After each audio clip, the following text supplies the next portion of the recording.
the former Chinese ambassador to the Gabonese Republic.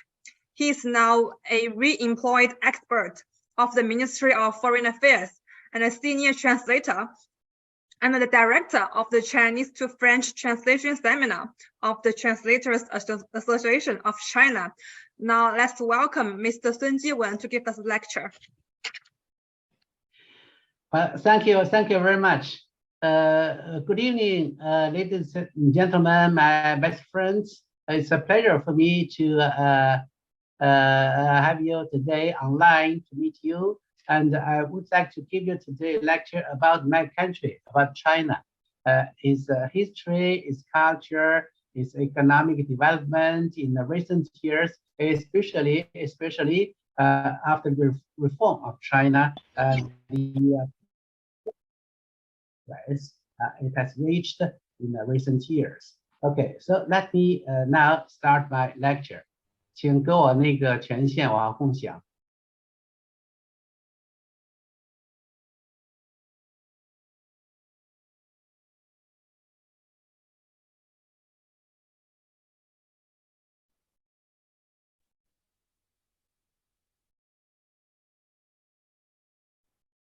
好了，可以了哈。可以。Okay, thank you. So, overview of China. Here is China, a country with a large population, 1.4 billion. Also, China has different ethnic groups. Altogether, we have 56 ethnic groups, and we have also different religions in China. And I'll give you some details about my country. Ethnic groups, we have altogether 56 ethnic groups. The Han group, the biggest one, the largest one, represents 92% of China's population. You can see here, we have members of the whole family of all ethnic groups in China. So all ethnic groups live together in harmony, also in solidarity. And China also is a country with multiple religions. Not like other Western countries, China has always been a secular country. So the power of state has always been much greater than that of religion. So we don't have a state religion. No, we have different religions. I would like to introduce you. First, Taoism. Now, Taoism. We have altogether 100 million believers. 100 million. You say it's a huge number, but compared with our total population, 1.4 billion, it's not 10% of our population believers. The first religion I would like to introduce you is Taoism. Taoism. If I want to introduce Taoism as first religion in China, it's not because it's the biggest one. No, not at all. It's not the biggest one in China. It is the only one religion originated in China. Typically, Chinese religion is Taoism. It is now practiced mainly in the countryside, in rural areas in China. So it doesn't have a very big influence in China. The biggest, the most important religion in China is here, Buddhism. Buddhism was been introduced to China from India in the first century. So that is the religion with the greatest influence in China, with today more than 40 million believers in all China. And another religion in China, very important one, is Islam. This religion was also introduced to China, but in the 7th century, later than Buddhism. We have today in China 23 million Muslims, and mainly in the western part of the country, in the northwest, just like in Xinjiang Autonomous Region or in Ningxia autonomous regime. We have a lot of Muslims there. And another important religion is Christianity. This was introduced to China in the early 19th century, with today 16 million believers. And the last one is Catholicism. And it was introduced in China at the beginning of the 19th century. The last religion introduced to China at the beginning of the 19th century. Today we have in China 6.5 million believers. So you know all religions in China. You know now in China we are free. We have freedom in our to practice any religions in China, and now we have to see the Chinese history. You know that China's country with a long history and with ancient civilization. Now, the first Chinese dynasty, that of Xia, the Xia dynasty, was founded in 2070, in 2070 before Christ. 2070 before Christ.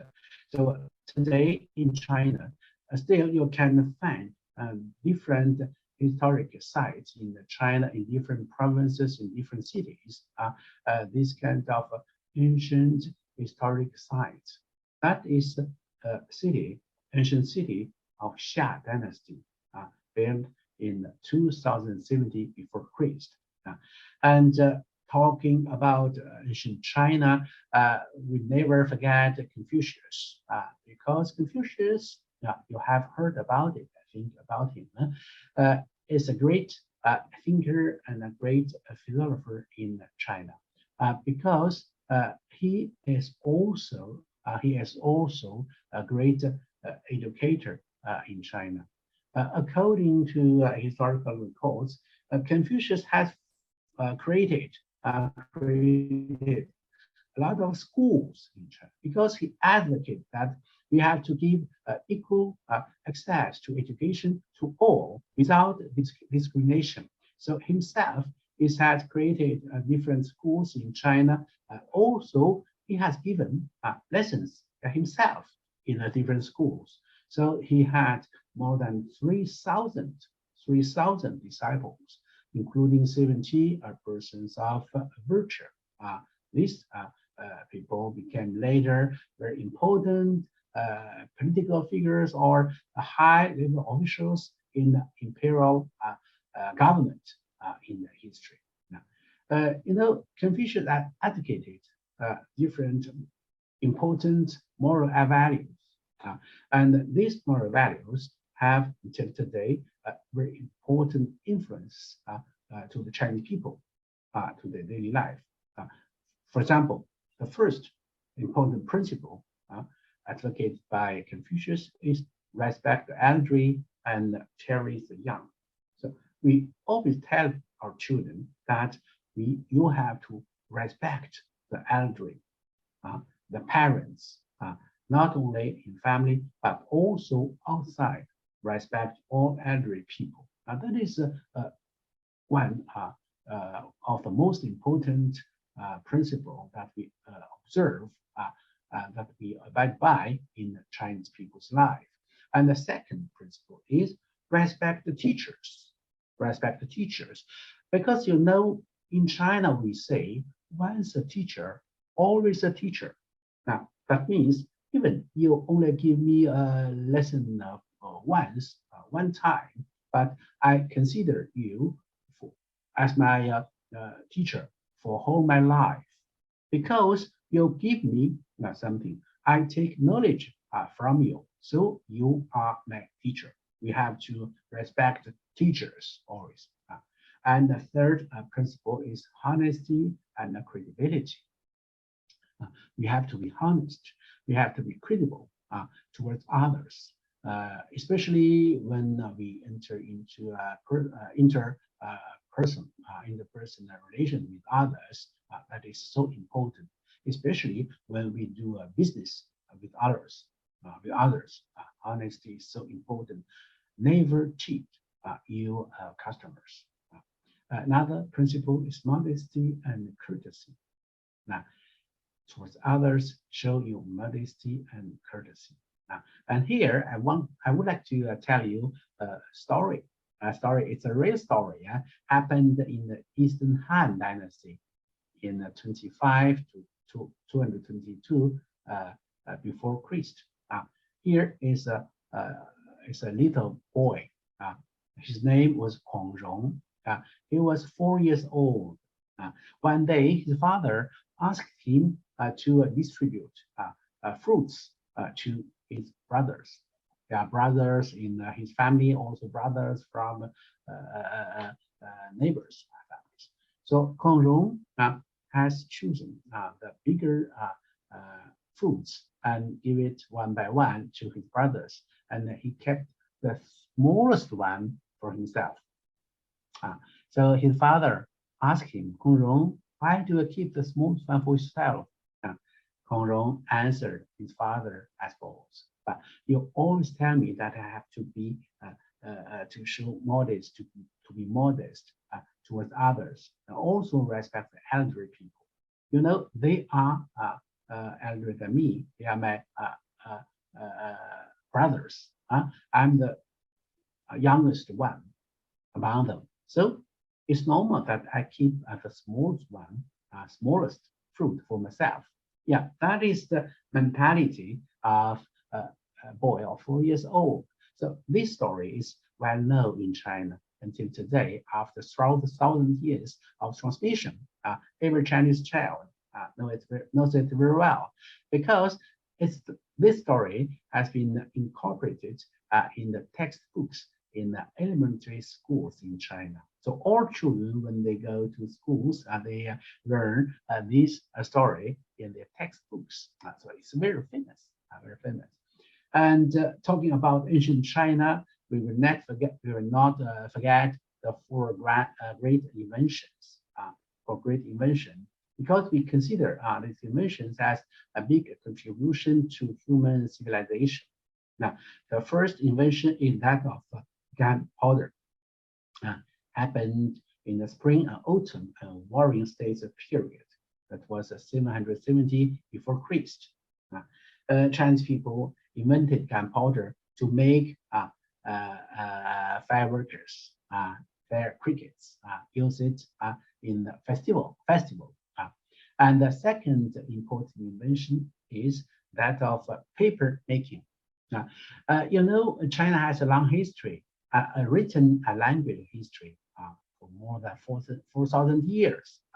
But before the invention of paper, Chinese people had to engrave everything on stone, on the pieces of stone, because they don't have paper. It takes a long time to engrave everything. It's difficult. So after the invention of paper, Chinese can write everything on paper and write a lot of important books or documents in the paper. That is a good invention. And another one is the invention of compass. We came now to in the 10th century.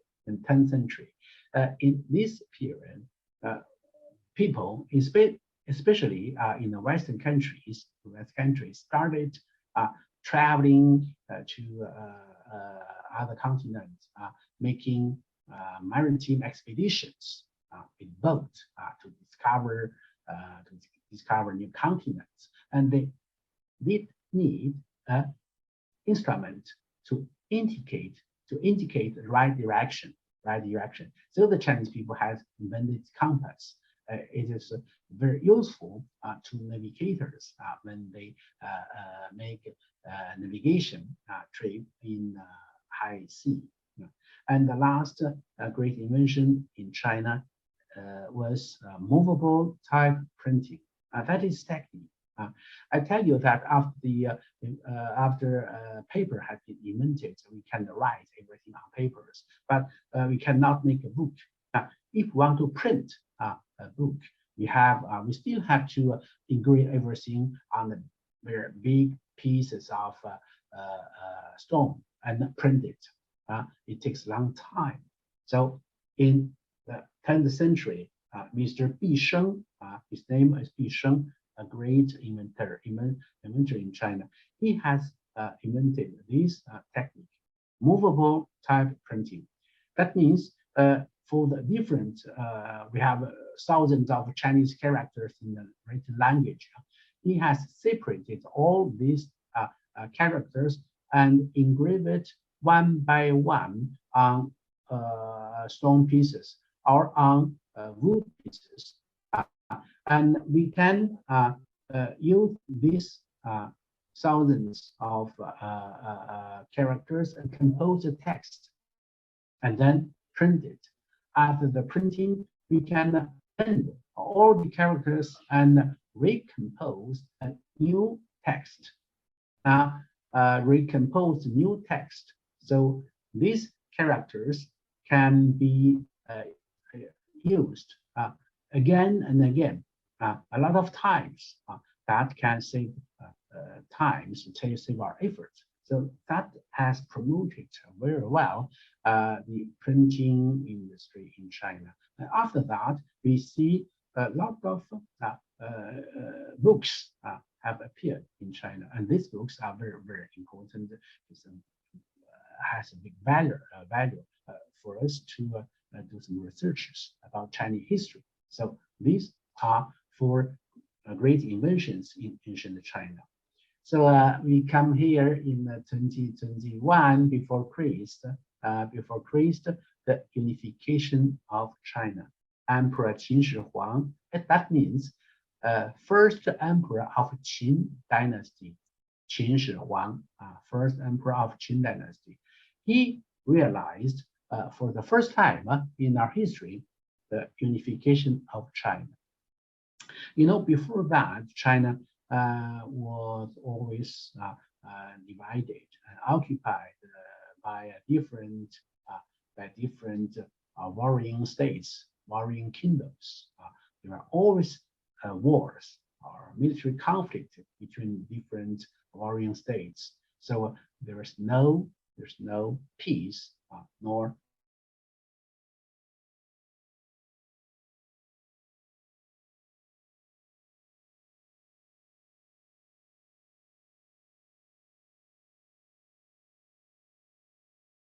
stability in China.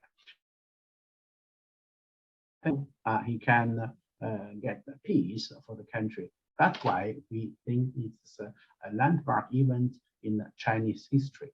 Now, not only with the unification of China, Qin Shi Huang led us with a lot of treasures, valuable treasures, historical heritages. Just like here in his mausoleum, you can find thousands and thousands of terracotta warriors, and also houses, houses in corporate. It is now a big museum in China. Every year, thousands, millions of visitors came here to visit it. Not only the Chinese, but also foreigners. They would like to see this museum. Another treasure, another historic heritage led us with by Qin Shi Huang, by Emperor Qin, is the Great Wall. The Great Wall, also very famous in the world. You know, the Great Wall has been built by Chinese people and the order of Emperor Qin Shi Huang, where it's a wall built on the top of mountains, very long, 5,500 kilometers long, very high, 7 or 8 meters to 14 meters, and very wide, 4 to 5 meters. You know, Chinese people has spent 200 years time to build it. Why? to defend China, to defend itself against invasions from north of the country. So it is also today a very popular tourist site in China. With the unification of China, we can develop very well, very rapidly our economy. You can realize that in the Tang Dynasty in the 7th to 9th century, the China's GDP represented 58% of that of the world. And later in the Song Dynasty, it can reach 60% of the world GDP. So for one country, its GDP can represent 2/3 of that of the world. So you can say that China was very powerful in terms of economy, very powerful in this period. And with the development of our economy, with the prosperity in the country, Chinese navigator Zheng He start also his maritime expeditions. From 1405 to 1433, Zheng He has made altogether 7 maritime expeditions. We can follow his traces. He started his expeditions from the south of China, where we have important ports, and first to Southeast Asia. Southeast Asia here is Vietnam, is Indonesia, and so on. And then it went to India, and then from India, from the Indian Ocean, he went to Arab world in the Middle East, and also to African continent, in the east coast of African continent. He has made 7 maritime expeditions. We call it Maritime Silk Road. Why? Because during his trip, during his expeditions, he brought a lot of Chinese things to other countries, just like tea, for example. Chinese tea, very famous. We have different varieties of teas, and also Chinese ceramics and China's silk. He brought a lot of Chinese things, products to the outside world. And when he came back down with empty hands. He brought back a lot of spices, coffee, for example, from Africa, from Southeast Asia, also seeds. All these things were very important to enrich China's agriculture in this period. And but the good time will not last without end. We witnessed in the 18th century, even in the 17th, from the 17th century, the decline of the Qing dynasty. Qing dynasty was the last dynasty in the Chinese feudal history. This feudal history has lasted for 2,000 years. The Qing dynasty was the last dynasty. Here you can see that is in Beijing, our imperial palace. British and French troops occupied this palace. Also, they have launched twice opium wars against China. The first war in 1840 and the second in 1856. Why they launched the opium war? What is opium war? You know that in this period, China has exported a lot of products to Western countries. And Western countries, especially Great Britain, sold a lot of opium to China. Opium is kind of drug. It's very harmful to people's health. So the Chinese Qing government realized that and ordered stopping imports opium. So taking this as an excuse, the British and French troops invaded China, launched two opium wars against China. So they occupied different cities in the eastern coastal areas of China. Also, they occupied Beijing. Here you can see this picture. That is the former summer palace. One of the best, most beautiful palace in this period in the world. There are a lot of golden objects in it as well. But today, all of these objects you cannot find in China, but you can find them only in the British National Museum in London or in Palais de Versailles in France, because they have been stolen and by French and British troops.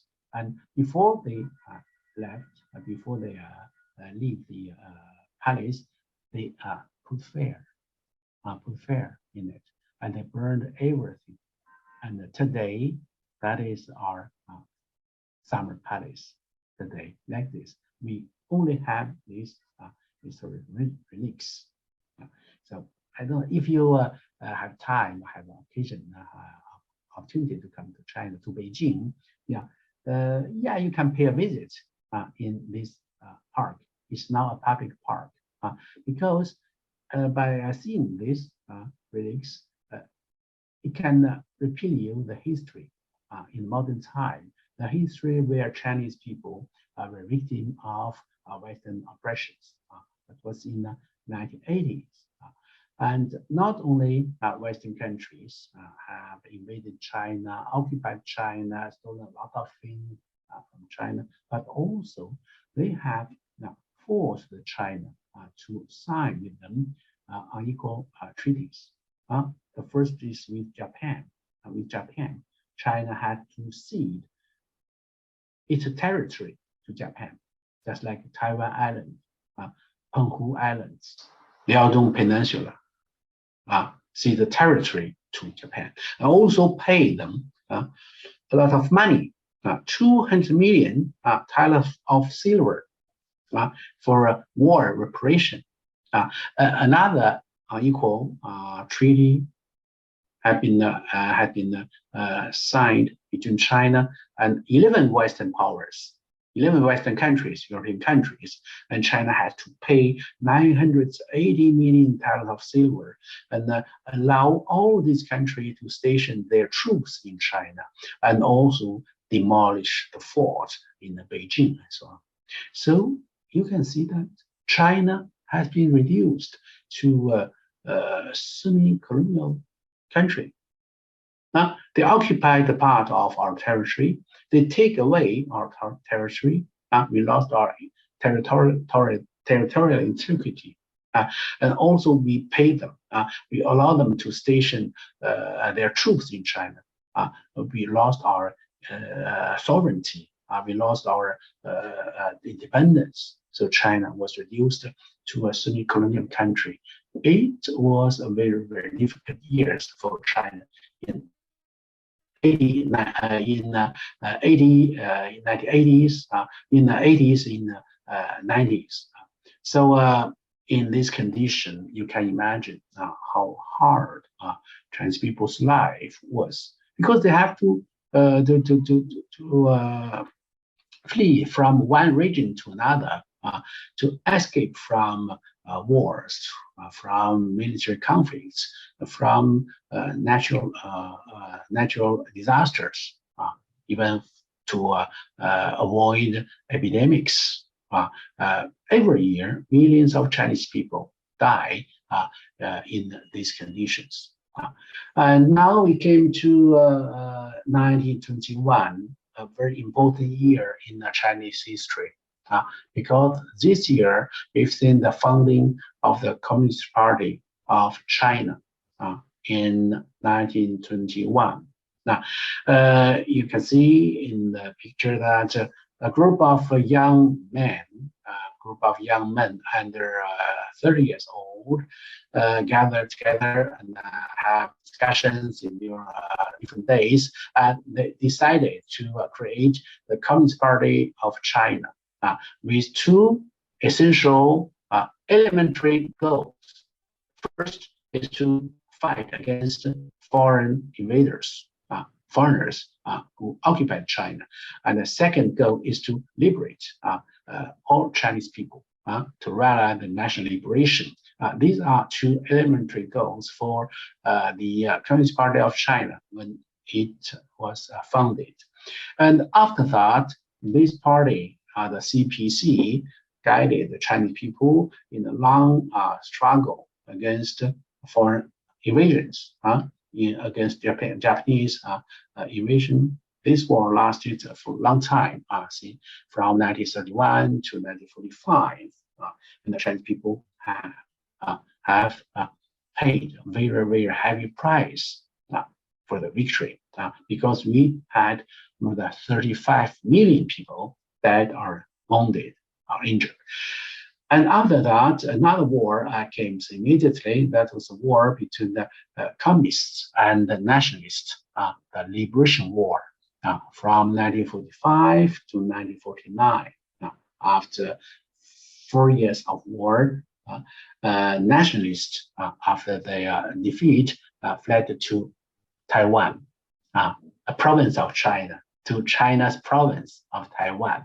So, Taiwan has been is always a territory of China. Nationalists fled to Taiwan province before 1949. In 1949, another very important event happened in China. That is the founding of the People's Republic of China. It is a new page opened in our history. You remember that in 1921, Chairman Mao founded the Communist Party of China. After 28 years of struggle, he announced the foundation of the People's Republic of China in 1949. What was the situation? What were the conditions in China in 1949? The population at this time in China was 540 million people. Today, China is the country in the world with the largest population in the world, 1.4 billion. But in 1949, China was already the country with the largest population in the world, 540 million people. We were the country with the largest population in the world in 1949. But in terms of GDP, for China, the GDP per capita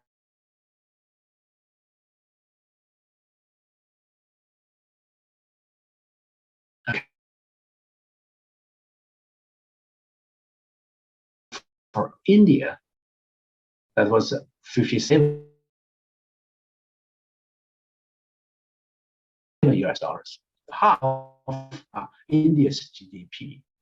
We cannot reach the average level in other Asian countries. So we should say that China was the poorest country in Asia at that time in 1949.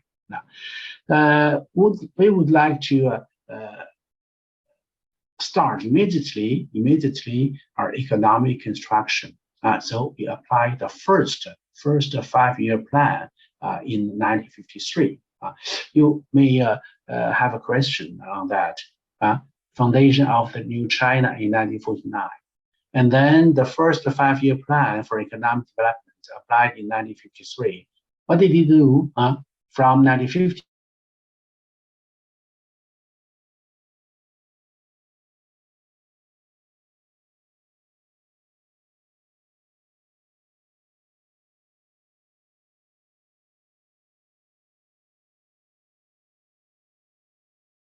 on the border between China and Korea. So our villages in the border areas have been bombed by the foreign planes. We didn't have any choice but sending Chinese troops, volunteers, to Korea to fight against the invaders. After 3 years of combat,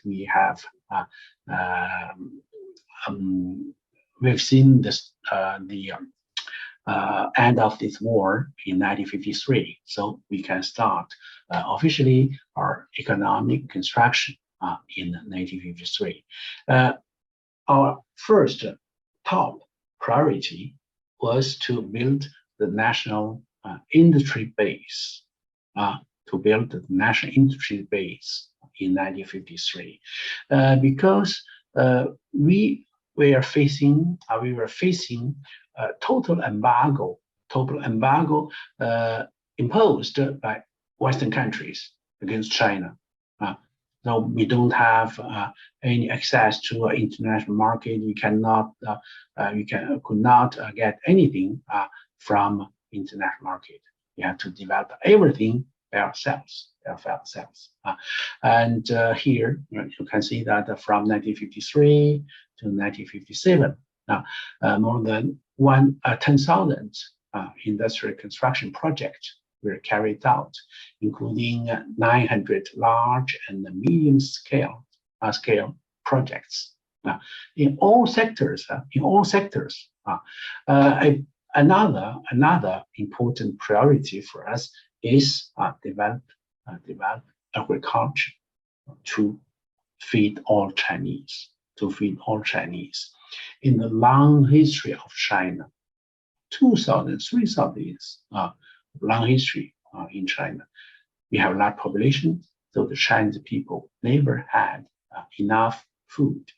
There are always hunger in a society. So to feed 540 million Chinese people, we have to develop very, very quickly our agriculture. And another sector very important is that of the construction of infrastructure. Now, as you know, China is a country with a large territory. We have remote regions, we have mountainous regions, and for them it's difficult to get out of the mountains, and it's difficult to get access to the outside world. Now, how can you develop the economy in this area, in these regions? So, build roads and construct railway was a priority for us. You know, Chinese people have worked very hard for that. And in 1957, the mileage of the railway reached 29,000 kilometers. It was a 22% increase over 1952. And also in 1957, the national road reached over 250,000 kilometers. That is more than double from 1952. We also realized a very, very important achievement in building our own national defense system. Now, because we were facing threats from abroad in all directions, so to construct a very, very important, very, very solid national defense system was so necessary. After years of effort, I remember well that it was in 1964, China succeeded in making its first atomic bomb in 1964. So enhancing our national defense system. Now, you know, with all this progress made in different years in industry, in agriculture, in infrastructure construction, and also in national defense system, really we have made a lot of progress. We achieved a lot of, we reached a lot of achievements. That's true, but the people's life Chinese people's life is still very, very hard because population in China has increased also from 540 million people to 800 million people in 1970s. In 1970s, we had 700 million people to 800 million people in this year. So we have a shortage in all sectors. So our economy is not very well developed in 1970s. So that's why in 1978, another very important year in China, Mr. Deng Xiaoping has launched the Reform and Opening Up policy. This policy puts China on the road of rapid development. Now, what was the situation in 1978? The GDP per capita in China was $230 compared with 27 US dollars. Yeah, it's a big progress. Sure, it's a big progress, but it was a very low level for such a big country, a large population, only 230 US dollars per capita as GDP, annual GDP. It was really a low level.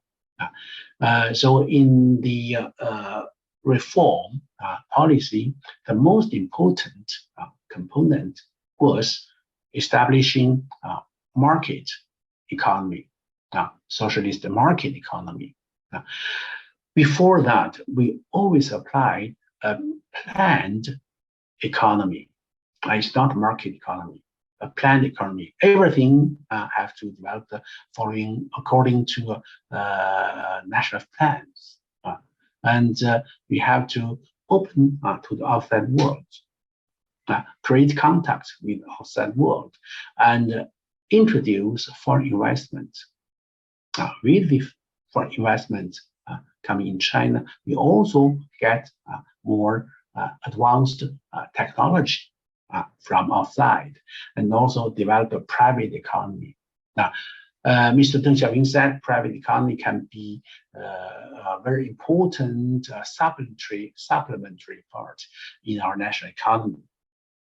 So private economy is not capitalist. It can play a very important role in our national economy.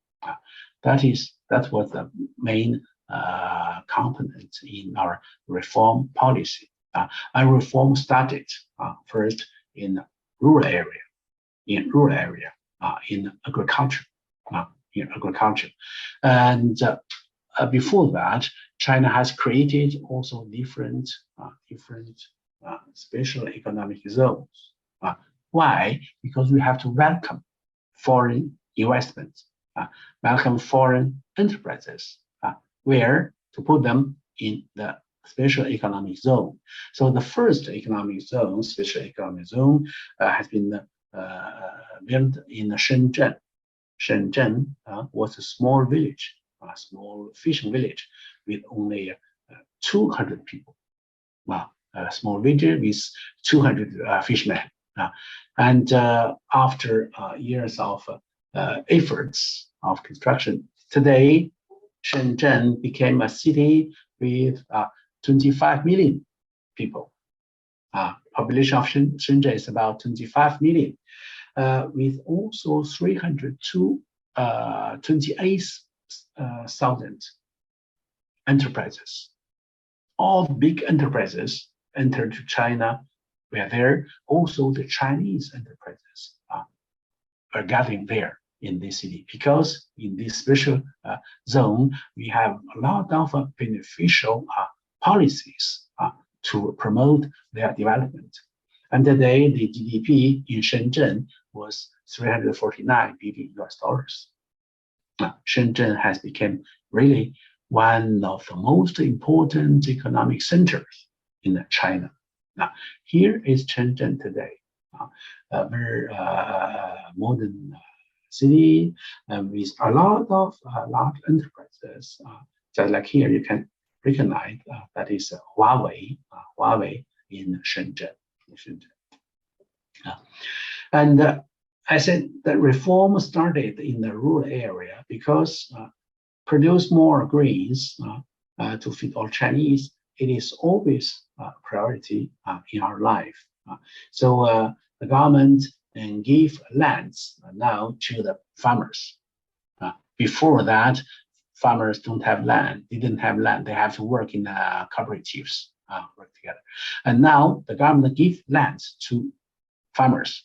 You have your own lands, you can work on it, and then sign a contract with household, with farmers. So you have to sell a part of your harvest to the government, and keep the rest. Keep the right for yourself. This contract can help the state to get cereals and to feed people in the cities, but also give freedom to farmers to sell the rest of their greens on the market and make more money. And also the government has raised the price of purchasing greens from farmers. When the government buy greens from the farmers, they raise the prices and give more money to farmers and to give them more incomes. And also, the government encourage farmers to develop different kinds of economic activities, just like animal husbandry, aquaculture, and so on, to improve their life. Now, these are the main components in the reform in rural areas.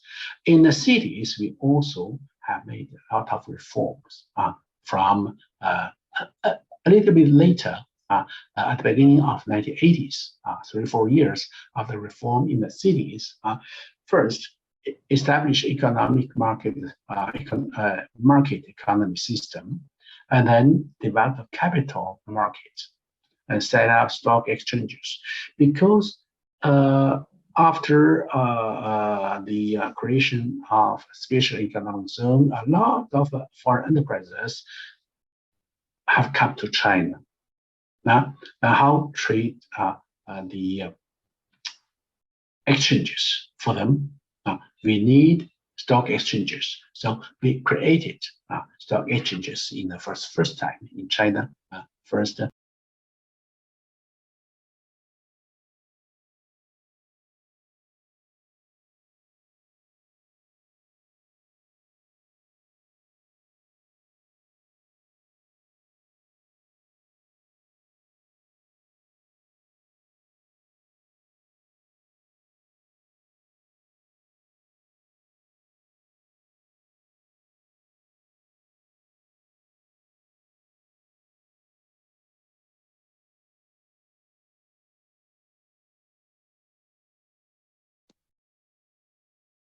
您好，孙大使，请问您还在吗？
Yes, we have a connection problem.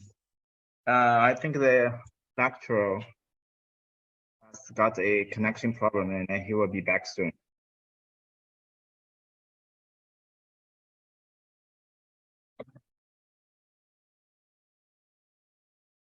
Oh, yes.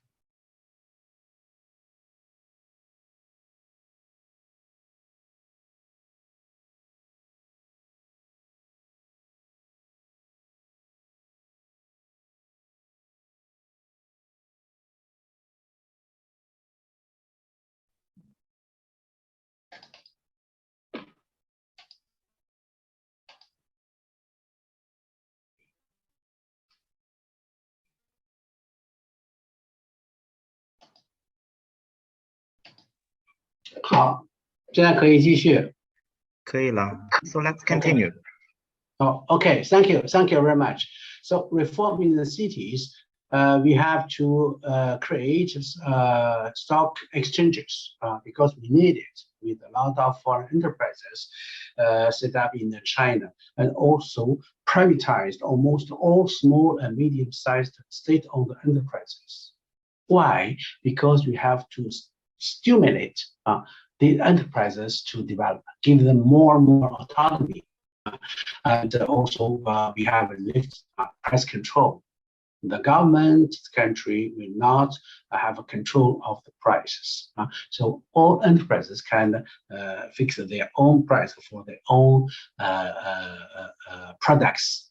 These reforms, make Chinese economy develop very, very quickly. And at the same time, we started our negotiations to try to join the WTO, the World Trade Organizations. After 15 years of difficult negotiations and also reform in China, we can satisfy the criteria of this organization, and China succeeded in 2001 to join the WTO, the World Trade Organization. Here you can have a very good, you can compare the situation, the revolution from 78, the year we started the reform, to 2018, just in 4 decades. What happened in China? What kind of changes we got in China? First, the share of the Chinese economy in the world economy. In 1978, it was 1.8%. China's economy in the world economy, it was 1.8%. In 2018, it increased to 14%. And the GDP per capita, it was $340 in 78, and it increased to $9,700 in 2018. In 1978,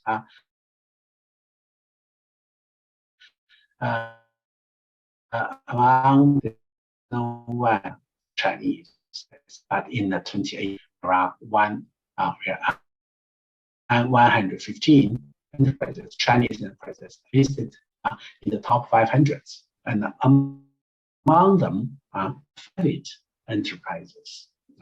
And for private enterprises, no one in China is more than 20 million private enterprises.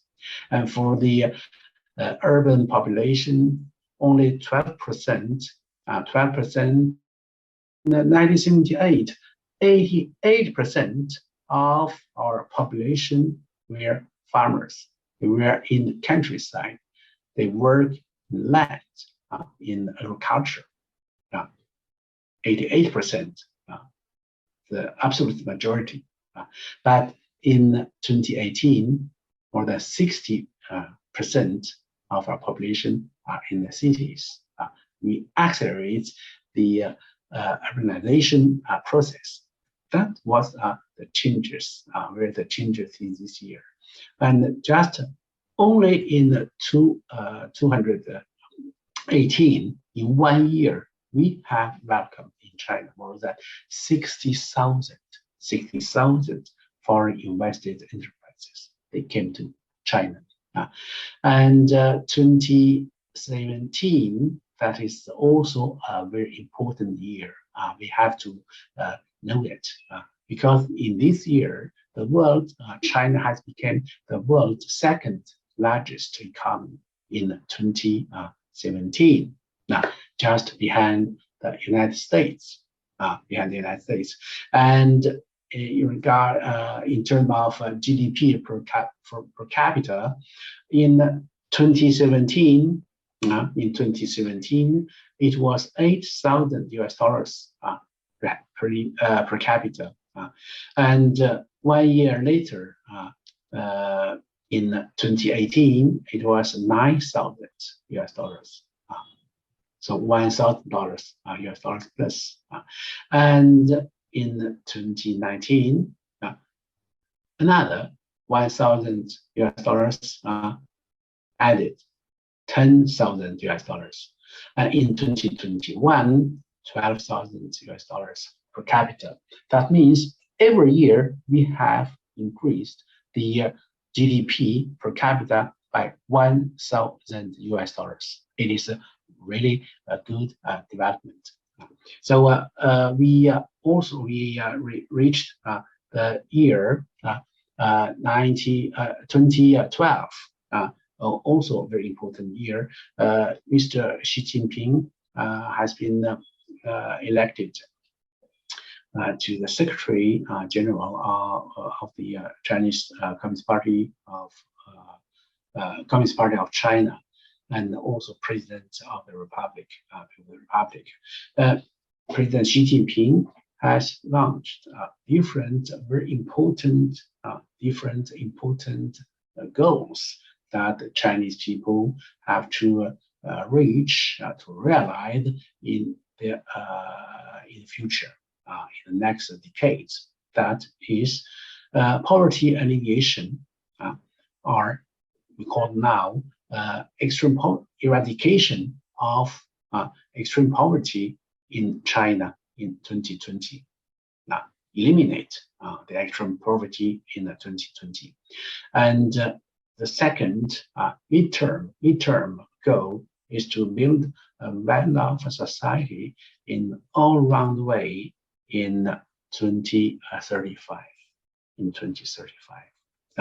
And then a long-term goal is to realize basically socialist modernization in 2050. So three important goals in our economic development, in our social development for the Chinese government, but also for the whole Chinese people.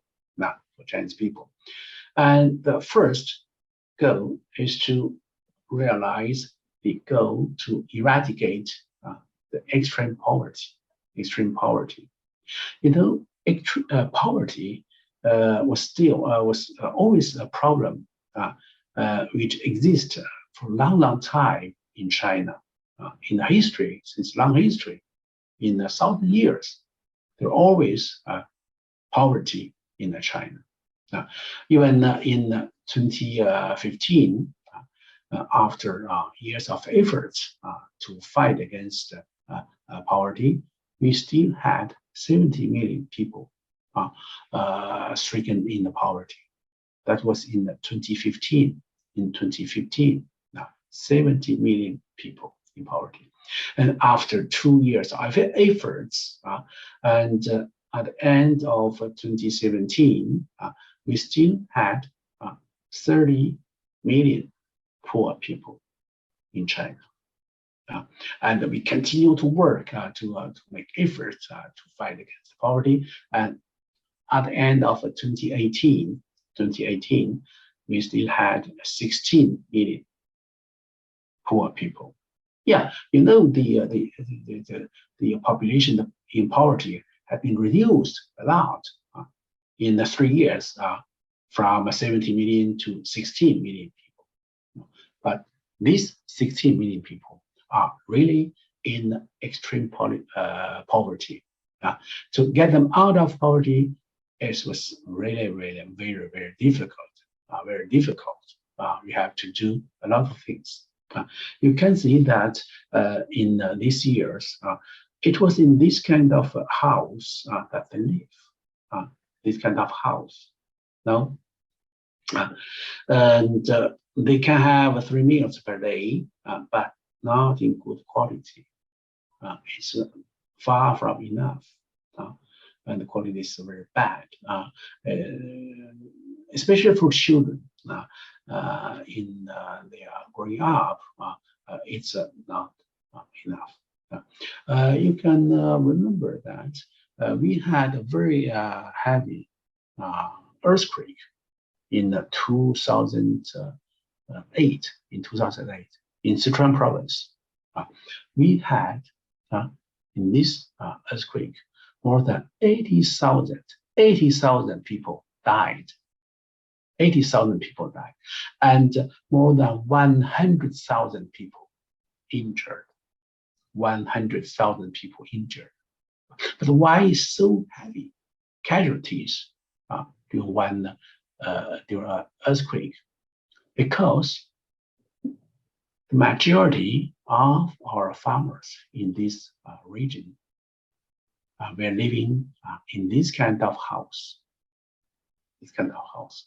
A lot of houses have been collapsed during the earthquake, so making a lot of casualties. We have to help them. But how to help them? How to help them? We launched a campaign, a national campaign, to help people in poverty. First, you have to register all those living in poverty. We have to know how many people are in poverty. What are where their life, what where their conditions, existence conditions. We have to know everything. So the government has sent more than 800,000 people, officials, from government, from ministers, from professors, cadres, and so on. 800,000 people have been sent to the countryside to collect all information about poor people. For the first time in 2014, and for the second time in 2016. This time we have mobilized more than 2 million people. Officials went to the countryside, to the rural areas, to the poor regions. They visit all poor villages. They visited all poor families, family by family, and they have contact with all people in poverty.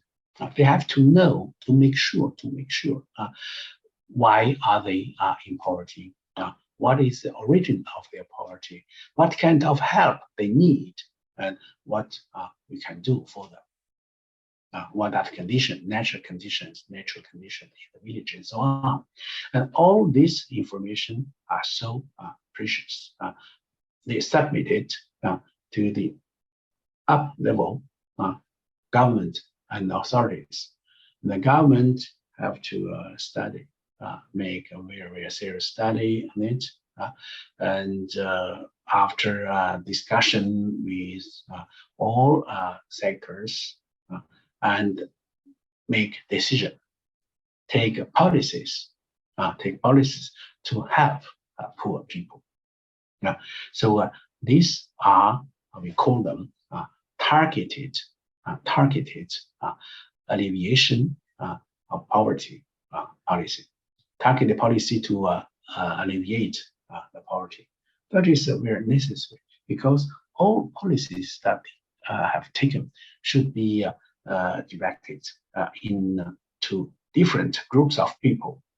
Now, for example, here you can see that is targeted policies to help peasants in some regions. For example, people are used to grow vegetables, but they don't have money to develop the agriculture. So the government can build this greenhouse for them and buy seeds and give them to them. And they can work there. And after a few months, they can sell their products on the market and make money. That is for some people. And in other regions, people are used to do animal husbandry. And the government can create farms for them and buy cows and give them to farmers. They can do this industry and then sell animals, milk, and so on the market and make money, change their life. Also, in some other regions, it's difficult to have peasants because the government doesn't have any more lands. They cannot give more lands to young farmers. But you know, these young people in rural areas, they have educational background. They followed elementary school and middle school and so on. And the government invite some businesses, enterprises to come to the rural areas and set up factories in the villages to produce some industrial pieces and so on. And after 2 years of vocational training, young people can go and work in these factories. They can make money. And also sometimes for elderly people, elderly women, they don't have a lot of knowledge. They cannot write nor read, but they know well handicraft techniques. For example, embroidery and so on. It's a traditional skills. For these people, they cannot leave villages. They have grandchildren to take care. So the government help them to create cooperatives and to buy materials for them.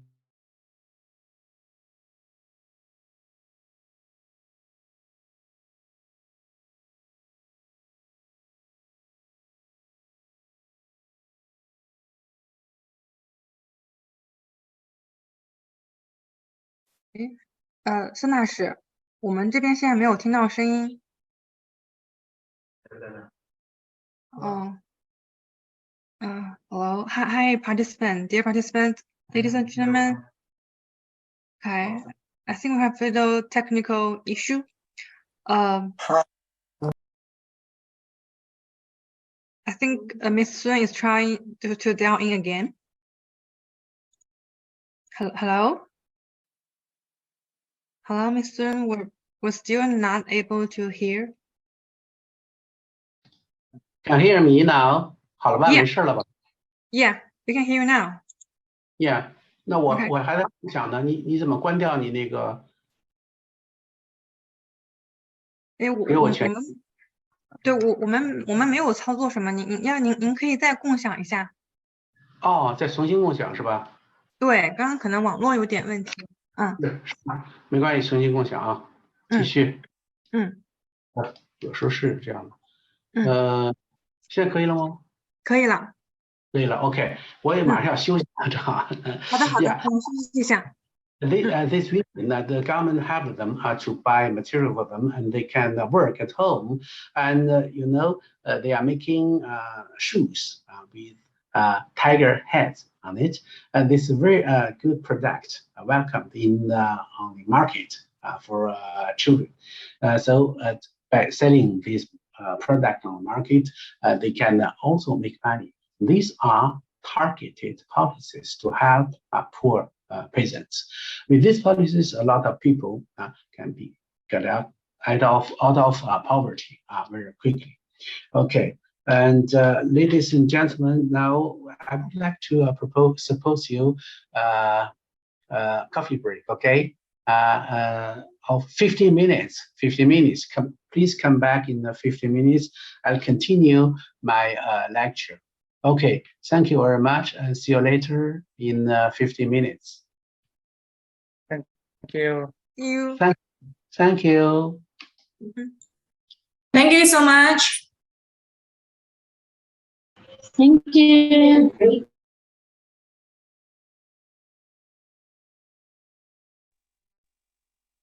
Thank you.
我现在用这我可以听到。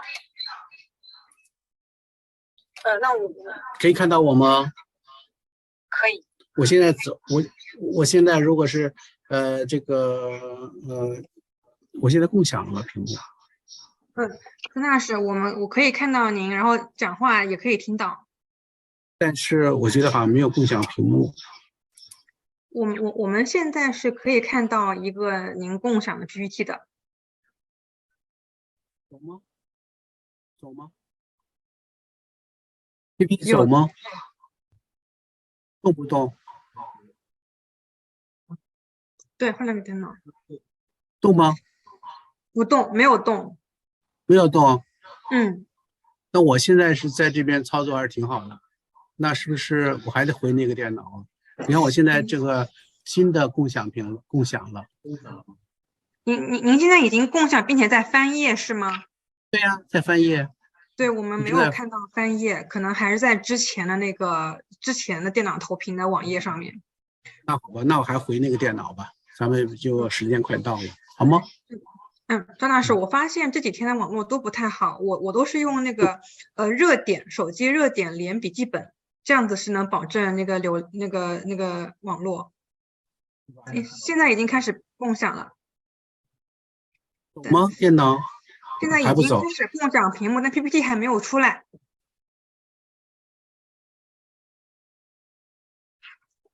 还没有。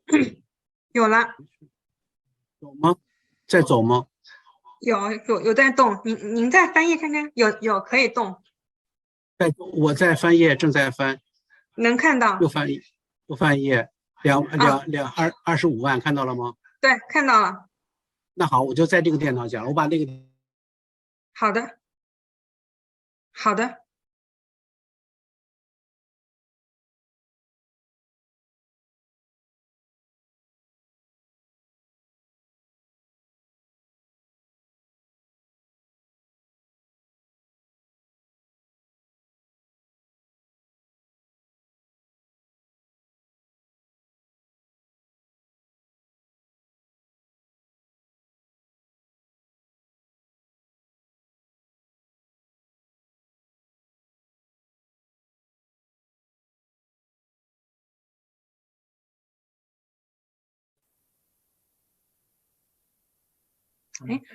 孙大使，您现在又开始说话了是吗？好像现在没有听到您的声音。现在没有声音，你们可以听到吗？没有声音。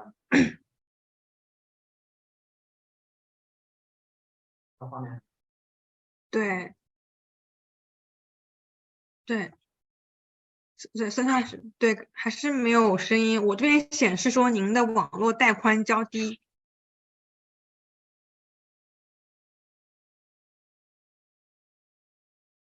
对。对，可能还是刚刚那个网络比较好。开始的时候都是没问题的。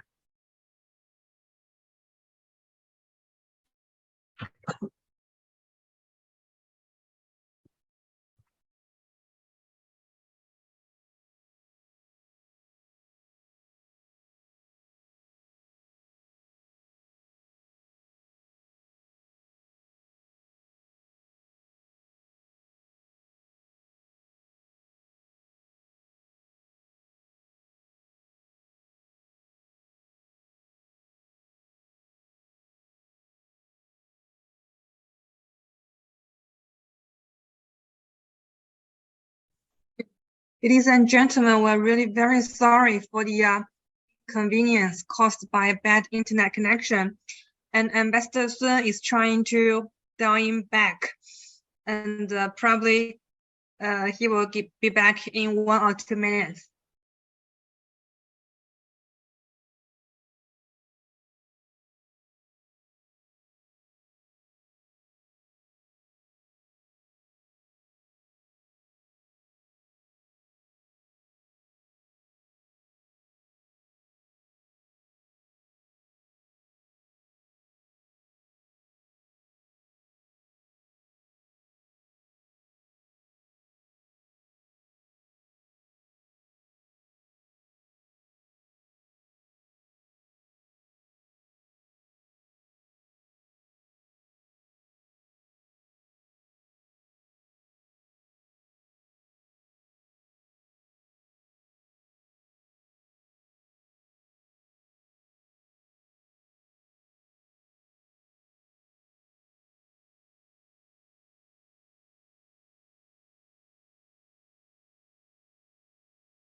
我现在回来了，回来以后呢，可以听到，孙大使。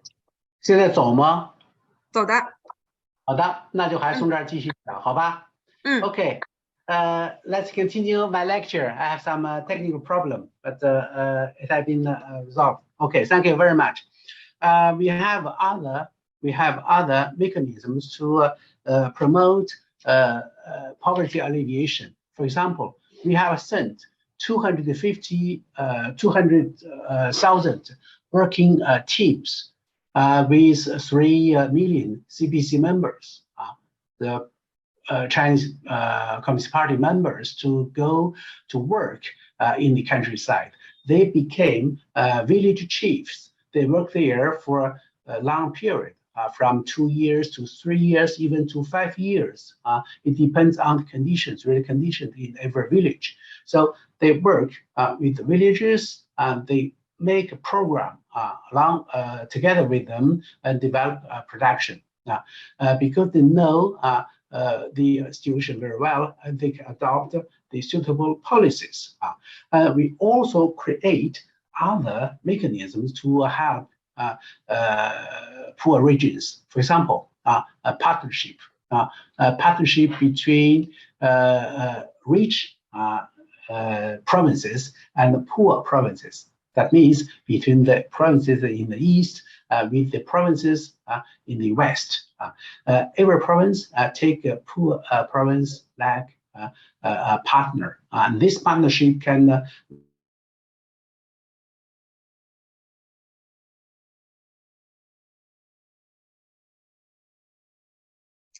孙大使，这边好像又没有声音了。Hello？ 孙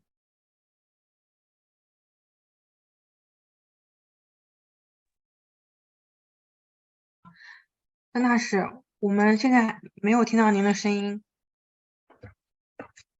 Hi, ladies and gentlemen, we're first sorry. A moment, please.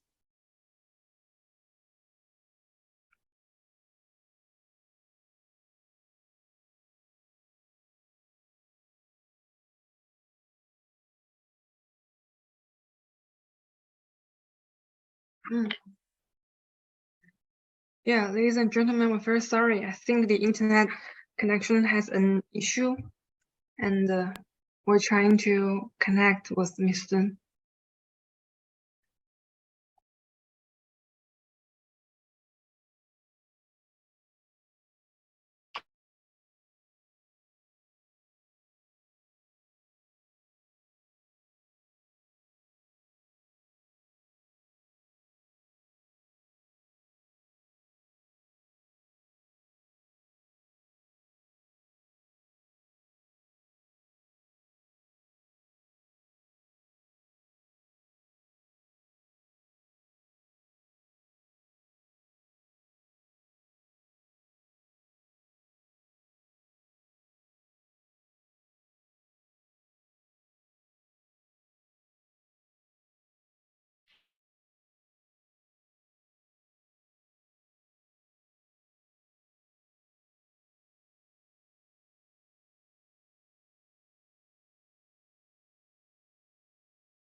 击中奖行吗？可以的。现在有声音了。你看，它又是断掉。OK， 那我接着讲，没有声音再提醒我好吗 ？OK， 好的。这还是有问题，网络。Yeah, I'm sorry. I continue my lecture. Okay. So the developed, rich provinces help undeveloped and poor provinces. Every year they give them financial help or other technical assistance. We also have another system of partnership that is between companies and poor villages. Here you can see assistance project to 10,000 villages by 10,000 companies. So big companies can donate fertilizer to poor villages. They can send engineers to help farmers to repair machineries, and also they use high-tech technology as they use drones to apply fertilizers, or they help farmers to create a modern irrigation system to save water. So all this technical help was so important for farmers. We also mobilize the high education institutions, just like agricultural universities. You know, we have in all provinces agricultural universities. In this, you have teachers, you have researchers, you have also students. They get a lot of knowledge in agricultural development. They have all new techniques, knowledge about it. They know hybrid seeds and so on. So they can come to the village, poor village regularly, and give them new knowledges, transfer knowledges, and help them to develop agriculture. So universities, and also we have this policy. We can call that the definitive policy, that is resettlement policy. Why? Because you know, in some regions of China, it's so difficult, even impossible to develop agriculture, to let these people out of, get these people out of poverty, because of the very, very hard natural conditions. Deserts, for example, no precipitations for the whole year. During the whole year, it's not possible to develop agriculture. So the government find this solution, apply this policy to relocalize these people. The government construct these new villages, totally new, like here in different regions. We invite farmers to come here. We give them free, they don't have to pay. We give them free a house or apartment. We provide them with new jobs. We give land to farmers. Just invite you to come to this place, to another region, to start a new life. You know, by the end of 2020, more than 9.6 million farmers from 22 provinces have been resettled. Now, it's with these radical policies that we have reached our goal to eliminate the extreme poverty by the end of 2020. All poor people, if you cannot become rich, so we invite you to change your village, to go to a new area to start a new life. So in 2021, we have in Beijing a very important meeting in the Great People's Hall from our top leader to representatives from different sectors. Altogether, I think the 10,000 people gathered together to offer awards to all contributors to poverty eradication. Give them a very big honor. You know, among the officials, millions of officials sent to the countryside, working there with farmers. More than 1,000 people, 1,000 people have sacrificed their life. They died there because of very hard working conditions, very hard living conditions, or because of some accidents. More than 1,000 people sacrificed their lives. So they are the real heroes for us.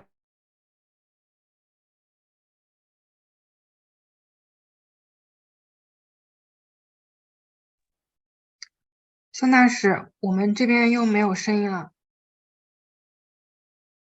哎，孙大使，您可以尝试把摄像头关了，看看会不会对流量影响小一点。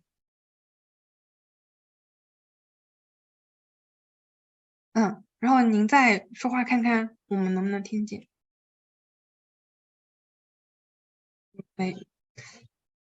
没有，还是没有声。现在有，哎，现在还好了一点。这是正常的，有这个绿颜色的这个标上上下下，说明可以。现在有声音了，孙大使。 OK 现在您可以继续，有声音了。Sorry，真是，这第一次碰到这种情况。So, to achieve the goal of eradication of absolute poverty. So after that, we witnessed a very rapid development in all sectors in our economy since 2020.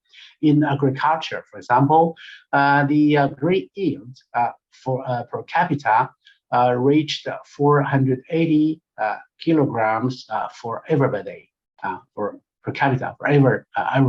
So it's more than enough. We can guarantee the food security. And also in industry.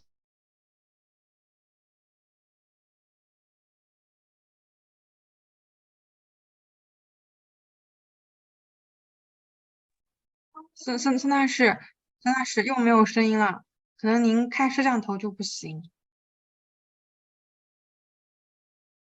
现在也没有声音。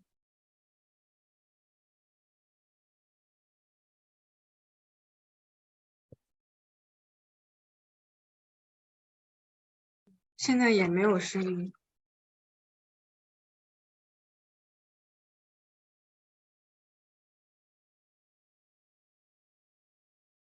没有声音。看一下，掉线了是吧？We're very sorry for for the inconvenience. I think Miss Sun has just drop off the line. 可以了吗？现在有声音了，孙大使，有点慢。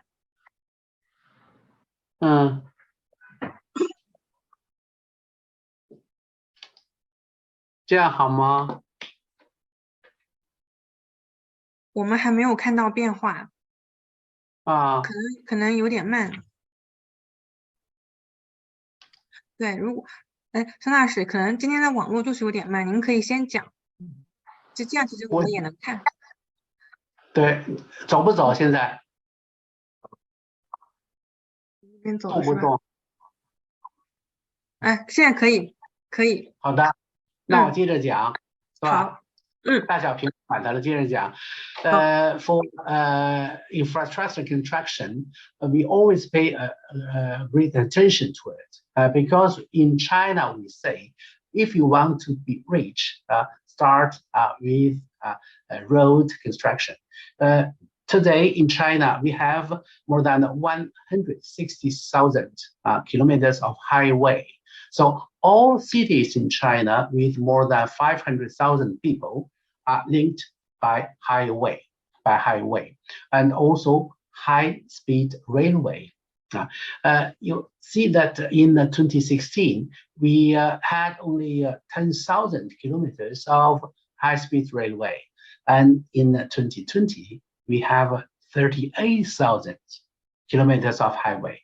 And in 2025, that means in 3 years, we will have 50,000 kilometers of highway. With the kilometers with highways train, it's easier for us to travel from one city to another, for example, with a distance of 1,500 kilometers, for example, because China's high-speed train can run at 350 kilometers per hour. 350 kilometers per hour. So for 1,050 kilometers, it's a little bit more than 4 hours you can arrive. Now, for example, from Beijing to Shanghai, you can arrive in within 4 hours. It is better than taking a flight because flight can be affected by meteorological conditions. Often you have your flight canceled or delayed, but with the train, there's no problem. Especially with traveling with the train, you can have every 15 minutes, even every 10 minutes, a train departing from Beijing to Shanghai. A lot of train, 6 trains per hour. That is an advantage. Talking about high technology, it developed very quickly in the recent years. For example, robots, industrial robots. We have produced more than 273,000 robots in 2020. That was an increase of about nearly 20%. And not only in industry we use more and more robots, but also in daily life. In our daily life. For example, this year in the month of February, we welcomed in Beijing the Winter Olympic Games with the COVID-19 pandemic. To avoid face-to-face contacts, to protect people's health, we try to avoid contacts. So we use a lot of robots, for example, to take temperature at the entrance of the stadiums and to serve meals to sportsmen and so on. And they work very well. So using robots, it is trend in the future. And here is the Beidou navigation system put into operation last year. It's a totally new system, very effective, very precise. It delivers free service to all people, composed with more than 30 satellites launched by China in space. And here is a science and technology. We have in China supercomputer Tianhe 2. It can make per second, it can make 31 petaflops of calculations. 1 petaflop is 1 million of billions time. So you can imagine how powerful it is. For education, a very important sector that we have, where we have a great input. More than 4% of our GDP every year is invested into education. We think it's necessary because young people represent the future of the nation, of a country. We have to put more money in education, especially in the rural area. More money invested in the rural area to to improve their conditions in the countryside. Now, also we have a special allowance to support students coming from more difficult poor families, because after 9 years of free and compulsory education, if you go to a university in China, you have to pay tuitions. It can cost you $2,000 per year. For some students coming from poor families, it's a burden. So the government gives them support. Every year we give millions, hundreds of millions of yuan to 100 millions of students in difficulty. Also, we have a new system that is to provide students with interest-free loans. You may ask me a question, because they received a special allowance from the government, why do they need interest-free loan? That is totally another thing. Today in the universities, students are not like students in the past. When they are studying in universities, they have a lot of initiatives. They can make a lot of innovation for example, create their own startups, create their own high-tech companies. So for these students who need financial support, the government can give them interest-free loans. You can use it for different years after you go out of the after you graduate, go out of your university, you can repay it again to the government. That is a new system. And also for students who cannot go to universities, not everybody can go to universities. We provide them also with a lot of opportunity for vocational training to give them skills, technical skills, to be easier to get a job in the society. They can learn a lot of specialties in these technical schools, from computer to gastronomy. You can become a great chief later and open your own restaurant as possible. Okay, and for special education, we make also a lot of efforts. We have in China more than 4 million children with disabilities. 90% of them can go to normal school, follow normal studies. But others can study in special schools, just like blind people and so on. We have special school for them now to protect rights and interests of the disabled, and also to protect, to give a better education to handicapped children. We have adopted recent years different laws for that, and to facilitate their integration into the society, the government have done a lot. First, create our own institutions. For example, message is very often used in Chinese traditional medicine. So the government creates different public hospitals, and blind people after training can come and work as doctor and message in these kind of hospitals, and also in other businesses and companies. The government encourage these companies to recruit more and more people with these disabilities. Now, you can see that they can work normally like others because mentally they don't have any problem. Just physically they have some difficulties, but they can learn computer and other technical skills and work as others.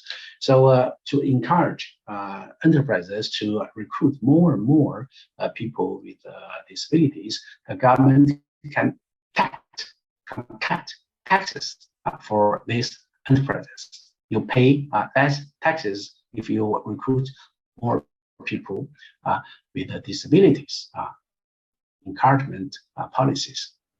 And healthcare, that is also important thing in the daily life, because it's concerned everybody. Every year in China, the expenditure on medical care was 7,000 billion yuan, and the government pay more than 2,000 billion yuan.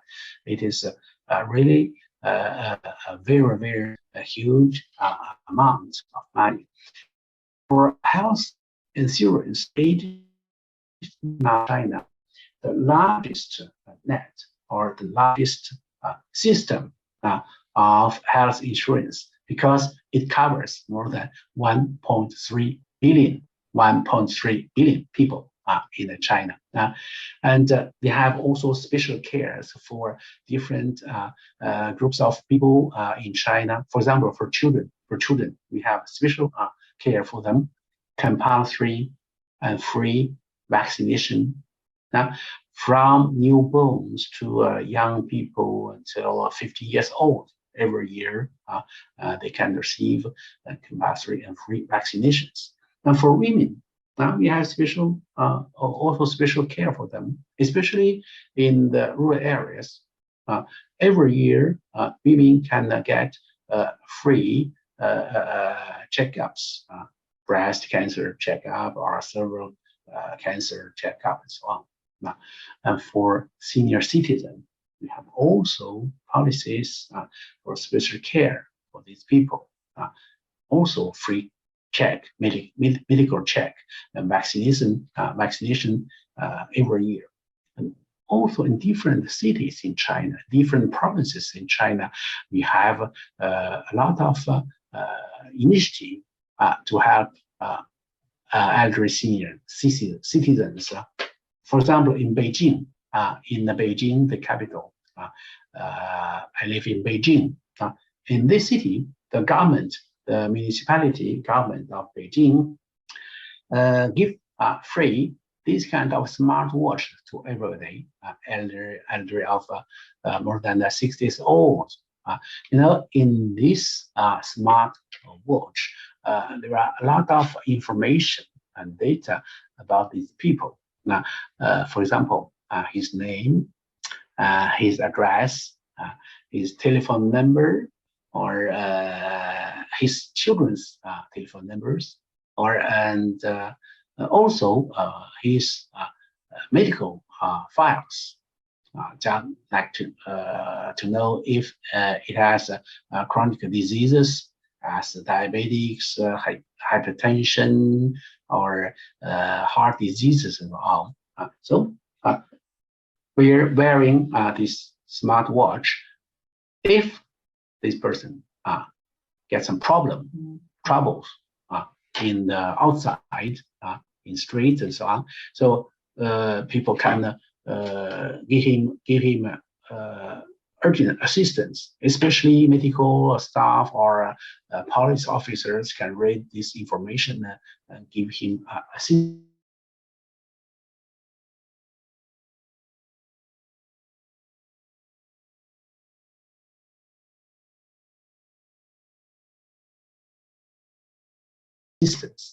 It is for 60 years old. With this card, you can benefit a lot of privileges. For example, all public transport means are free for you. You can travel with all buses in the city. You can go where you want without paying. It's totally free for you. And with this card, you can also go to all public parks to visit parks and so on, palace. You can go to all museums. You can go to visit to see all exhibitions in the city. It's totally free for you, for people over 60 years old. And also with this card, when you go and buy, some food in supermarket, you can benefit automatically price discount. So a lot of privileges for elderly people.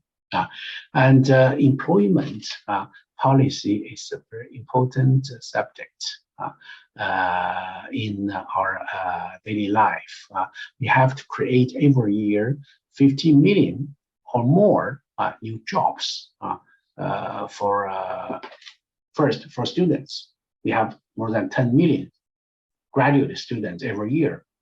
This year, I think that we have 11 million graduated from university. We have to give them a job. And also, more and more migrant workers come to live in the cities. And we have also to give them jobs. We need them to work in some infrastructure constructing project. And environmentally friendly development that developed very, very quickly in the recent years because our leaders say that green mountains and clean water are equal to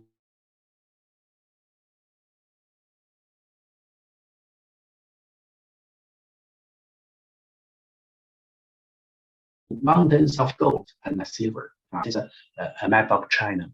A large part of that country is like this in a yellow color.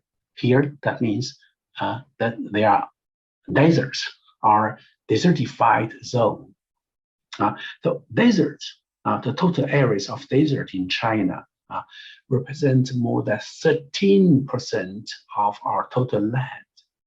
13% are desert in China. And also we have desertified land, not 100% desert, but desertified land. It represents 27% of our country's land. Both altogether, even 40% of our land is desert or desertified land. It is so severe problem. How to save, to protect environment, how to limit and stop the expansion of desertified zones. We have to do a lot. You know, every year, hundreds of thousands of people work in the desert region to fight against it. They plant trees, they grow grasses and so on with some very special techniques. So the grass and plant and trees can grow very rapidly to fight against the desertification. Now, and their efforts have given very good results. Now, you can see here that is photos taken now and the photos taken 10 years ago. Now, before you can see it is totally desert, but today it's green, and even you can do agriculture plantation there in the desert zones. It is totally changed. Even today, you can construct expressway or high-speed railway crossing the desert. In the past, it was not possible. So every year, we get more and more hectares of land with new screen. That is so encouraged. And for wind energy, we developed it also very quickly. Not only on land, but also in the coastal area, even in the sea, to use sea wind to produce wind energy. And solar energy, that is another important energy source for China. You know, China today is the #1 in the world in producing this kind of solar energy plates.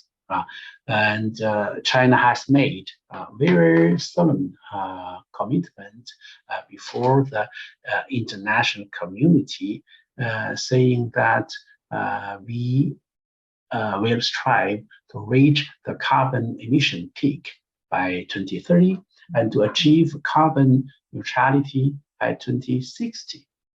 Now, yeah, it's a very good, very beautiful commitment. But how can we honor our commitment? Not very easy. So we had to take a lot of strict policies, measures to honor our commitment. For example, all key enterprises in civil industries. In civil industries where people use a lot of energy, just like in the petrochemicals, in building materials, steel, non-ferrous metals, and so on, paper making, people use a lot of energy. In these sectors, the key enterprises have to submit every year a report to the government in which they have to explain to fix a limit for the greenhouse gas emission. Now, every year they have to submit this kind of report to the government, and the government can exercise or can make a very severe supervision on it, and also encourage all people, all citizens, to participate in this campaign in fighting climate change, by using clean energy. Just like here, we encourage people to buy electric cars now, because now in the cities you can find it more easier the kind of recharge stations. Also, all big buses in public transport have been replaced by these kind of electric buses. In Beijing, for example, all buses are now electric buses, zero emission, very clear. And in our development, we also need international cooperation. We strengthen international cooperation, especially with, for example, Africa. The first permanent mechanism for international cooperation is that with Africa. The Forum on China-Africa Cooperation created in the year 2000. And also we have other mechanisms for this kind of cooperation. That is a dialogue mechanism with Asian countries, ASEAN countries, and Forum on Cooperation between China and Arab countries, and the Forum on Cooperation between China and Latin American and Caribbean countries. In our cooperation, the first important sector is infrastructure building. In Africa, different railway have been completed. In Ethiopia, in Nigeria, that is Abuja-Kaduna Railway, completed last year, and also the longest railway in Angola, more than 1,300 kilometers, completed in the recent years. In the highway construction, also the most project in Africa. In Asia, we have also very good, successful examples. For example, China-Laos Railway, a very long railway. Because in this country, we have a lot of mountains. So we have to make a lot of tunnels, 75 tunnels with a total length of 197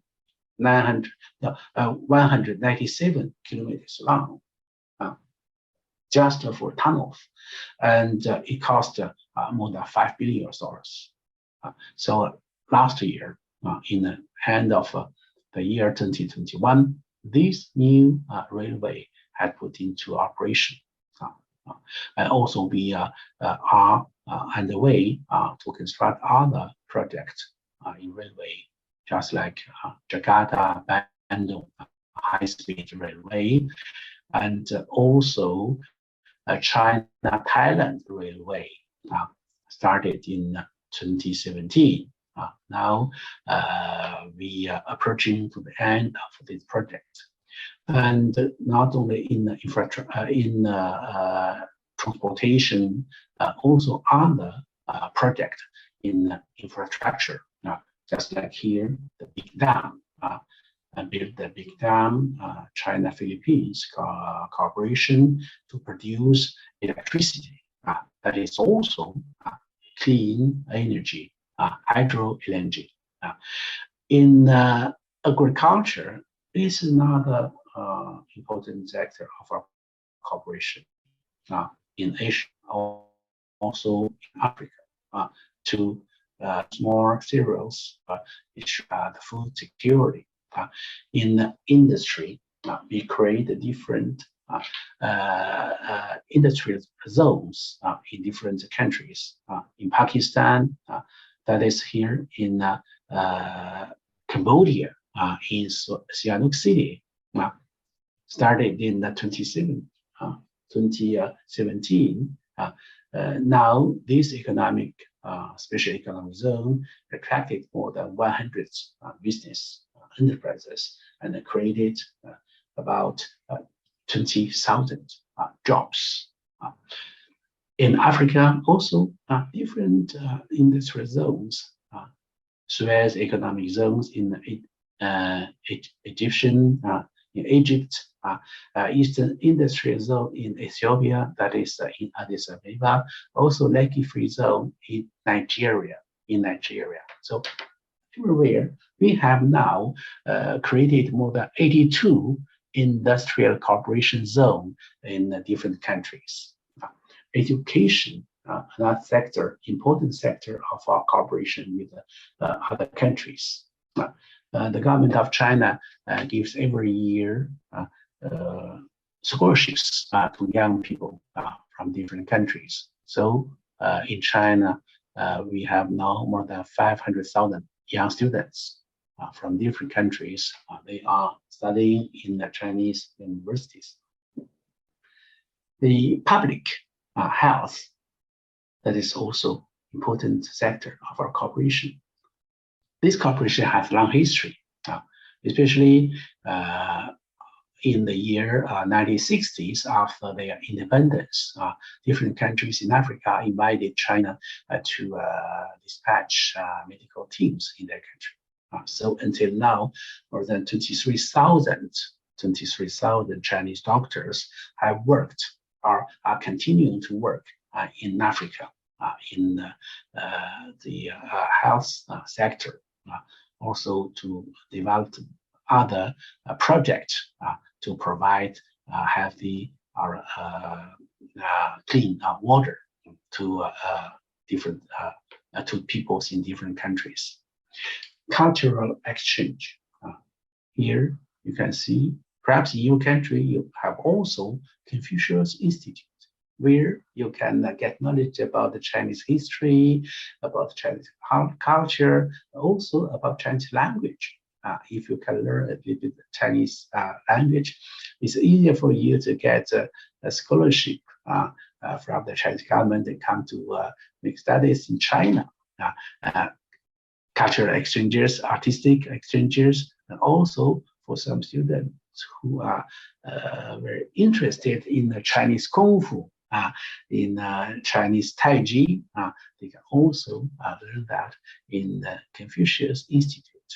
These institutes are so important to make people better understand others and to give more tolerance to others' culture, to promote the friendship and better relations between the countries, between peoples. And the other sector is peace and justice for all. That is in the US document. It said that we have to create a peace and justice for all people. So China sent the largest troops in peacekeeping operations under leadership of the UN, United Nations, and also China's second largest finance contributor for this kind of peacekeeping operations, especially in countries in the Middle East, also in Africa. We have our peacekeeping troops. In the fight against the COVID-19, in the last 3 years, it developed very rapidly between China and other countries. Until now, China has donated, provided anti-epidemic materials to more than 150 countries. And also, it has dispatched expert teams with Chinese medical experts to more than 30 countries.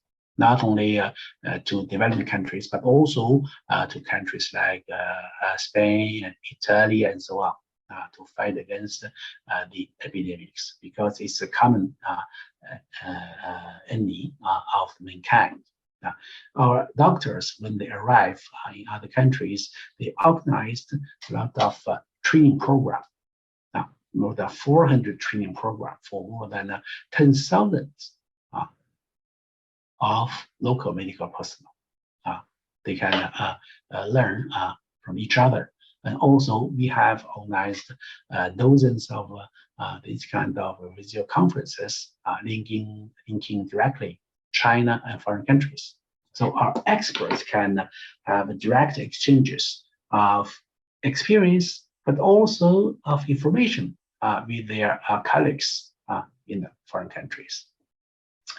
In our cooperation, in terms of vaccines, China has cooperated very closely with countries like United Arab Emirates, Egypt, Indonesia, Brazil. You know that in Africa, in Asia, also in Latin America, to produce jointly China's vaccines. So this decision is so important because producing jointly these in these countries can give easier access to vaccines to people in these countries, but also to people in their neighboring countries. So they can get more and more easier vaccines from different countries. I have talked a lot about achievement that we realized in recent years, especially since 1912, in different sectors, in our economy, in our social development, in healthcare, in education, so on. But I have also to tell you that China is still facing a lot of difficulties and different challenges in our development. Why? Because we have first a large population, and also we witnessed uneven development in eastern and western regions. Here in this card, you can see China. We can see this part, we call it Eastern China, or the Eastern region in China. That is the most developed region in China, but very small, even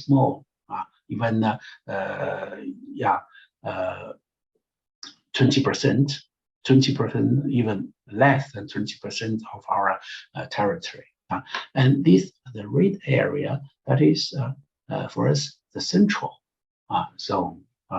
It is the economy there is less developed, and the most largest zone in yellow, that is our western region. That is the least developed zones. So difference is so big between the three zones. You can see that in the east, the GDP per capita can reach 11,000 to 20,000 US dollars. Especially in different provinces, it can reach 20,000 US dollars. But in the central part and central zones, it is less than 6,200 US dollars here. In the west, in the least developed zones, regions, it can be under 4,000 US dollars, less than 4,000 US dollars. So the difference is so big between the 4,000 US dollars to 20,000 US dollars. The difference is so big. It's so big now. And also, we have another problem, that is the aging society. China has entered into an aging society, because we have now 230 million people elder than 60 years old, 60 years old. And we have to give them more care. We have to build more nursing homes. We have to give them better medical services. So every year, the government pay a lot for social insurance for all people, and we have always a deficit. 600 billion yuan deficit. The plan is always negative since different years, but we have to do that. We have to help them. Aging society, another challenge. And also, that is another very important challenge. Prevent return to poverty. 16 million people have been left out of poverty in last year, before 2020. A lot of them went to live in other provinces, in other regions. How to prevent that these people come back in their old villages? How to prevent these people from falling again into the poverty? That is a very, very serious question for us. So until now, our cadres officials sent to the countryside, to the rural areas, continue to work there for a period of 2 or 3 years. They have to continue to work together with peasants to consolidate the poverty alleviation results. And also, all policies, I say beneficial policies, preferential policies and mechanisms used to do the fight against the poverty will remain unchanged for 5 years, for another 5 years.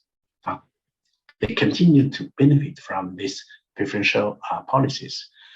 And also we encourage enterprises to provide jobs for migrant workers. Every year, millions of farmers come to cities, and we have to provide more and more jobs for them. And also help farmers to develop a variety of agricultural activities, not only grow cereals, but other economic products with a higher value. So to make more money for them, we encourage them to do that. So in other sectors, I say technical, scientific sectors, China is not very strong in some sectors. So we have to make more efforts to develop to enhance our capacities in these sectors, just like computer chips. We are not very strong. We have to develop our own system to produce more chips. And for telecommunication, core technology, especially for this technology with independent intellectual property rights, we are not very strong. We use a lot of products from other countries. When there's they cut the provision chain, it's difficult for you to produce more products. So precision manufacturing technology, also large aircraft engine, and so on. In all these sectors, we have a distance separating China and advanced countries. We have to try to bridge this gap as soon as possible, to make all efforts to advance in these sectors. So we are in a new era of development. But how to promote continuously to promote our development? I think the most important is to deepen reform. Never stop in reform. Because every day we see the situation evolving in the world, and we have we have new situation. We have to adopt the new policies suitable to this evolution of the situation. That is so important. And also we have to open wider and wider our door to the outside world to enhance our cooperation with other countries, especially with developing countries, with our neighboring countries, with all friendly countries. This cooperation can bring benefits for both sides. And we go midterm goal in 2035 is to realize socialist modernization, and in 2050 build moderately developed countries. We are working for these two goals. I think now with our very strong leadership of the Party Communist of China, with a very diligent government, with our supervision and control system, like our National People's Congress, like our political conference system, we can make we can advance by overwhelming or overcoming all difficulties. So we are full of confidence, and also we want in this process enhance our cooperation with all countries in the world. Thank you very much. It's all I have to tell you today about my country. Excuse me for some technical problem. Sometimes it's difficult, especially from countries very far from here, and we have often difficulties as technical problem. But thanks to this, the new technology, we can meet online. That is a very happy thing for us. Okay, thank you. I don't know if you have any questions. If you have any question, I'm ready to take it. Thank you. Yeah, thank you, Ambassador Sun, so much for your amazing lecture on the Friday night.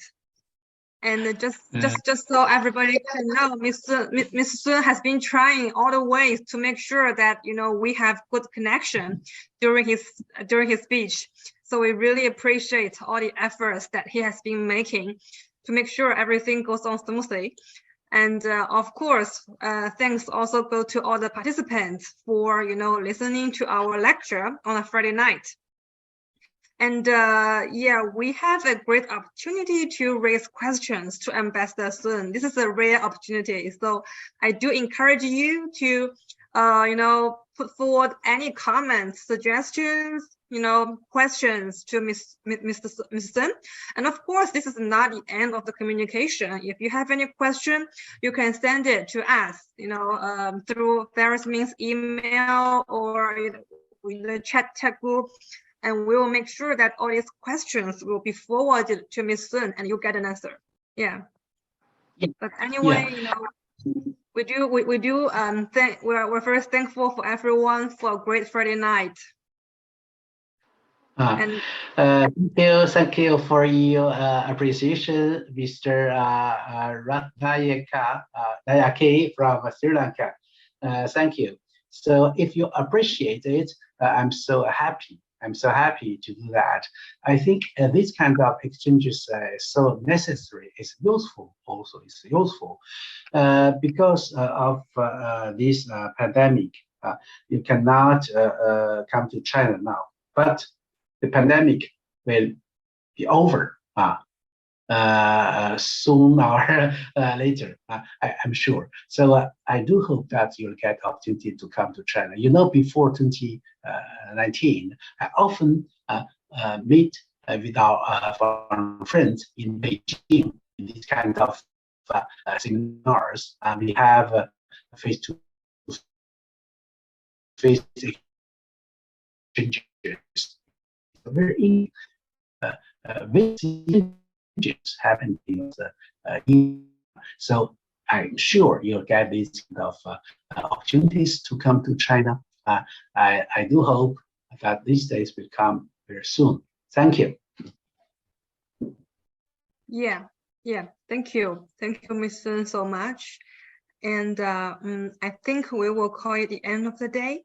And if any of you have any other questions, you can always share those questions with us, and we will make sure that you get an answer. And then if no more questions, this is the end of the lecture today. And we want to wish everybody a very good weekend. And see you at the same time next Monday. Yeah, thank you. Thank you for your time. Thank you so much. Goodbye. Thank you. Bye-bye. Thank you. Thank you. Bye bye. Thank you. Monday. Bye-bye. Thank you. Thank you. 好，咱们也再见。再见。再见，再见。谢谢。再见，孙大使辛苦了。Yes, 没有呀。You speak Chinese. Have a nice weekend. Thank you.